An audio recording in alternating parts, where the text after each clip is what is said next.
Hi there and welcome. This is Roger at SwiftCloud, and I want to show you a little bit about working with SwiftCloud after your e-signature document is set up.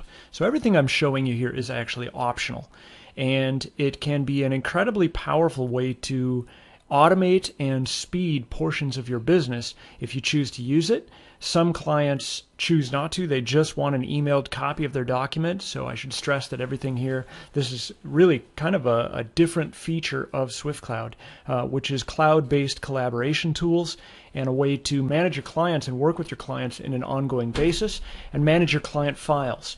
So SwiftCloud is increasingly working to become a system of record where we are the holder of truth, and we take that extremely seriously. What you see on the screen here is an example of a branded client portal. What I mean by that is that the login itself can be branded to you and have your colors and your logo on it, and soon your domain. So we'll actually allow subdomain mapping, something like secure.yourwebsite.com or clientportal.yourwebsite.com, whatever it is you want to map to our servers and to your branded client portal. In that, our long-term vision is that you can manage things like messaging and account management and documents that have signed, or maybe docs that are required, things they need to upload.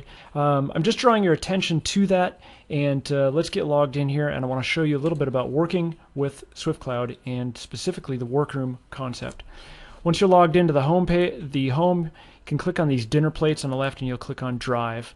You'll notice that everybody, including over here, has an incoming folder. And anytime somebody signs a document, then they will show in a workroom with their name on it.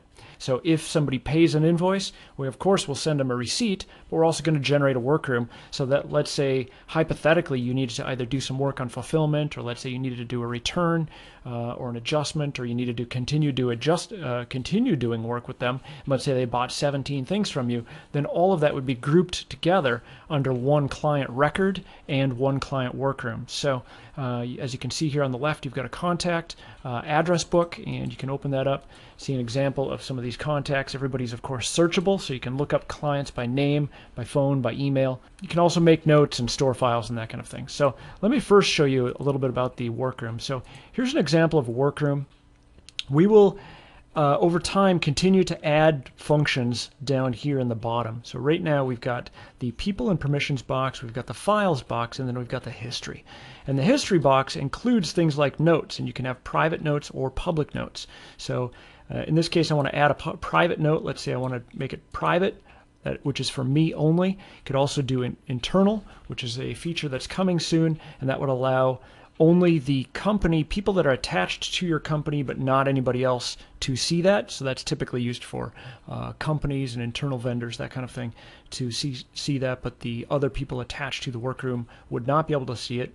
And then public would be anyone with access. So in this case, John Doe. So if I add a public note, then this person is also probably going to get an email. Each workroom can be subscribed or unsubscribed to individually. So let's say that you are managing 6 different projects and each one has a corresponding workroom. You've got some options. If you add a public note, whether or not they get notified, that's going to be based on their settings. So you could also add, as I mentioned, private notes. So in this case, we've add a private note. Here's an example of a private note. You can also see, just to reassure you, it's got a gray background, and it has this little icon here that just reminds you that nobody else can see it. So now switching gears a little bit, over on the contacts on the left, let's go ahead and type in John, even though I can see it right there. And it will think for a second. It'll bring up John Doe. I'm going to go ahead and click on that record.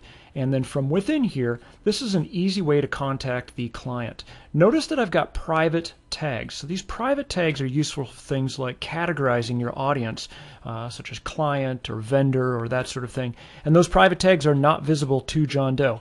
You may also see public tags, which are whatever John Doe has ascribed to themselves personally. That's typically used by vendors, for example, and may be useful for you, because if you've got assets such as e-signable document, every time somebody signs that doc, you are also added to their address book. And so the tags in your settings, in your edit profile, the public tags that you describe with then are also going to be useful to them. So let's say that might be programmer or SEO or vendor or real estate agent or something like that. Information that is public, this is something that John has chosen to keep or remain public for whatever reason, and you can also add private information. So in this case, let's say I met John at a party, gave me his cell phone number or something. Notice that here it is private. That information is not visible to anybody else. So SwiftCloud is a true social network, and we do create actual social connections between people, and thus there's permissions,